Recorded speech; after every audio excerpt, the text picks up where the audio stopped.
Mas Reza Indragiri. Mas Reza.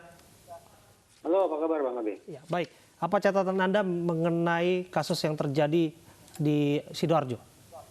Dengan informasi yang bisa dikatakan masih sangat minim, memang tidak begitu mudah untuk membuat gambaran tentang profil pelaku ini seperti apa. Tadi ada catatan yang khas yang disampaikan bahwa sepertinya tulisan orang yang tidak normal. Kalimat itu mengingatkan saya pada salah satu berita online yang mana polisi kalau tidak salah mengatakan bahwa pelaku ini bicaranya seperti meracau. Kalau memang ada benarnya bahwa ini tidak normal, ini meracau, maka justru menjadi pertanyaan besar adalah ini orang yang waras atau tidak, orang yang rasional atau tidak. Sepintas lalu kalau dia sudah bawa misalnya bensin, kemudian membuat tulisan bernada ancaman dan jelas-jelas mengincar target yang berada di alamat tersebut, kita bisa katakan, wah ini tampaknya sebuah perilaku yang berencana. Orangnya punya akal sehat, orangnya punya kalkulasi, punya rasionalitas sebelum melancarkan aksi kejahatan semacam itu. Tapi kalau kemudian dikatakan sekali lagi tidak normal dan bicaranya meracau, maka jadi pertanyaan kembali. Mas Reza, dari keterangan petunjuk yang kita dengarkan, ada upaya dari terduga pelaku untuk menemui Via Valen. Apakah memang ada unsur obsesi di sana, di balik penyerangan ataupun pembakaran mobil ini? Masuk akal untuk berspekulasi sedemikian rupa, Bang Abi. Saya tidak bermaksud untuk mendramatisasi, tetapi bukankah kalau kita ingat misalnya peristiwa pembunuhan terhadap John Lennon sekian puluh tahun silam, ternyata justru dilakukan oleh orang yang mengaku sebagai penggemar berat John Lennon.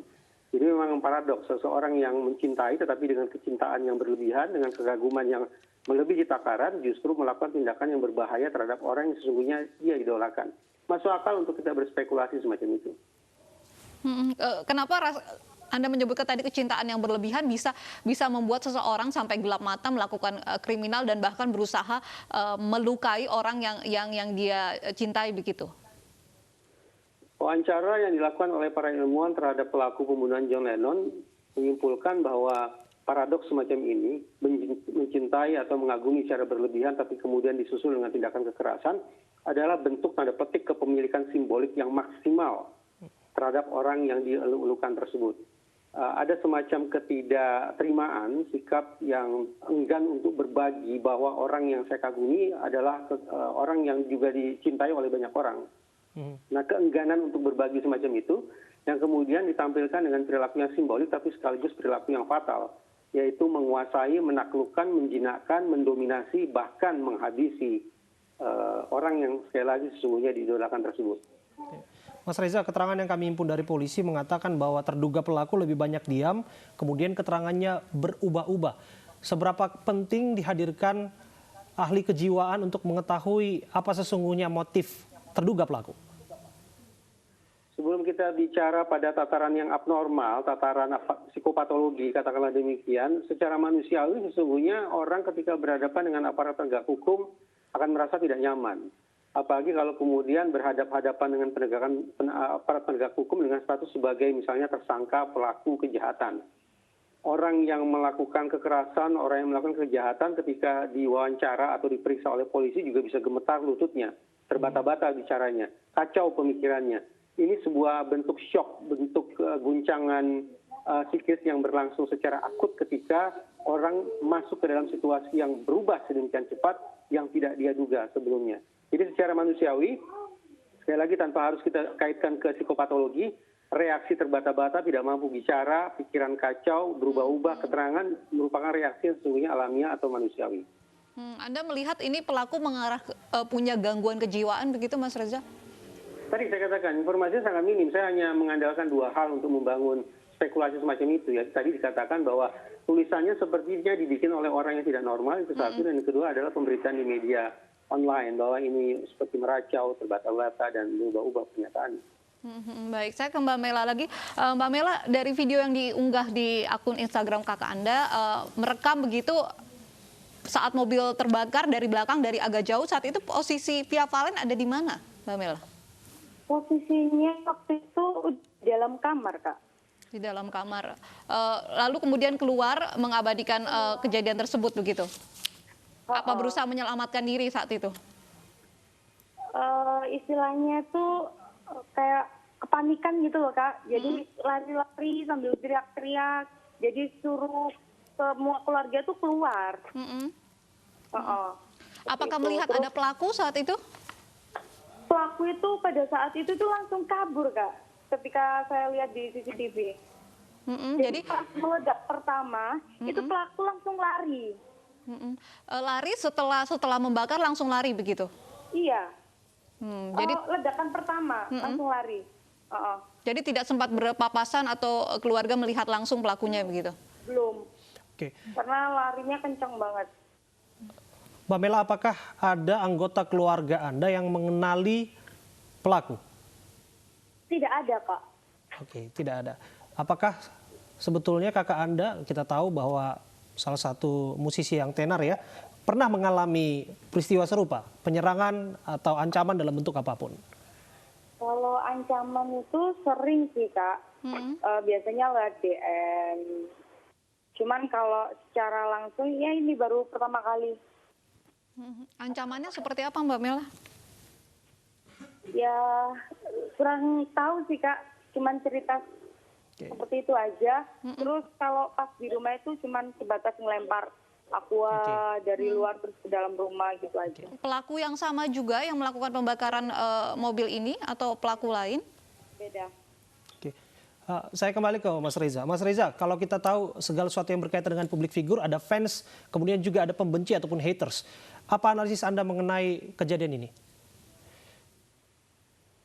Kalau haters kemudian berusaha melakukan tindakan kekerasan yang bahkan bisa membahayakan jiwa musuhnya, kenapa dia tinggalkan catatan? Kenapa kemudian dia tidak, saya tidak tahu ya, apakah dia berusaha untuk menyamarkan identitas dia tidak? Misalnya apakah dia mengenakan topeng, ataukah dia menggunakan kendaraan yang memungkinkan dia untuk melarikan diri secepat mungkin dari TKP. Itu logika orang-orang yang melakukan kejahatan secara rasional. Dan saya bayangkan hatersnya ya seperti itu. Agak kurang masuk di akal bagi saya, Bang Abe, untuk mengatakan ini adalah perilaku dari seorang haters. Mas Reza, ini pelaku kan lebih banyak diam begitu saat diperiksa, kemudian keterangannya juga berubah-ubah. Lalu bagaimana polisi dapat menggali informasi sebenarnya apa motif dibalik pembakaran mobil ini?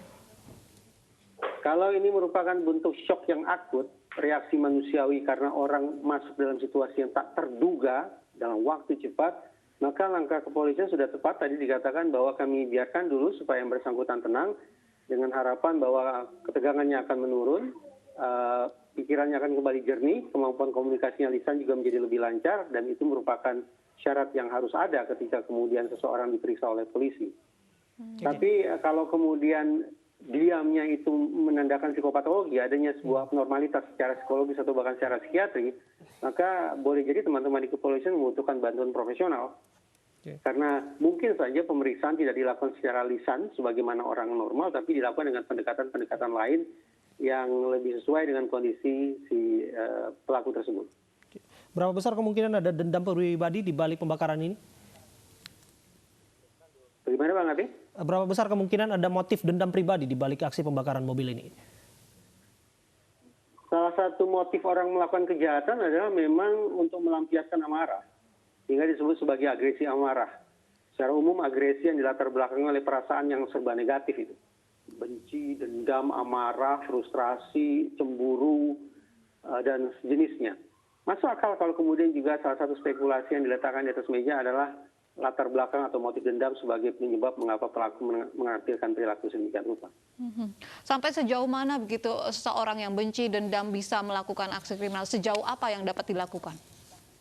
Semakin tinggi intensitas kebenciannya, semakin tinggi intensitas perasaan negatifnya, maka hitung-hitungan di atas kertas, maka perilaku berbahaya juga akan semakin tinggi, semakin berbahaya dia.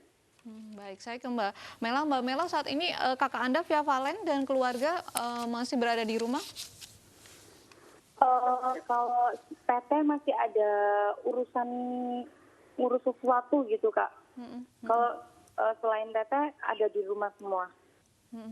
Dari kejadian ini Anda tadi sempat menyebutkan bahwa keluarga merasa khawatir begitu. Apakah meminta juga bantuan aparat kepolisian untuk melakukan penjagaan? Untuk penjagaan sih itu Kak, masih masih banyak kepolisian untuk berada di TKP, jadi merasa lebih aman sih Kak. Dan pelakunya juga udah ditangkap kan. Oke. Bagaimana reaksi keluarga menanggapi aksi pembakaran ini? Panik, kaget, campur aduk sih Kak, karena baru pengalaman pertama. Oke.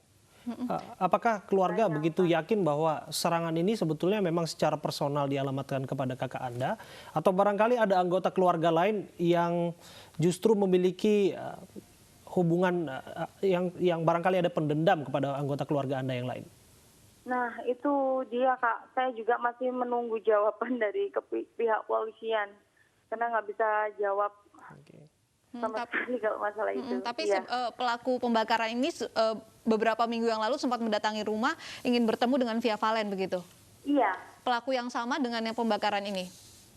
Sama.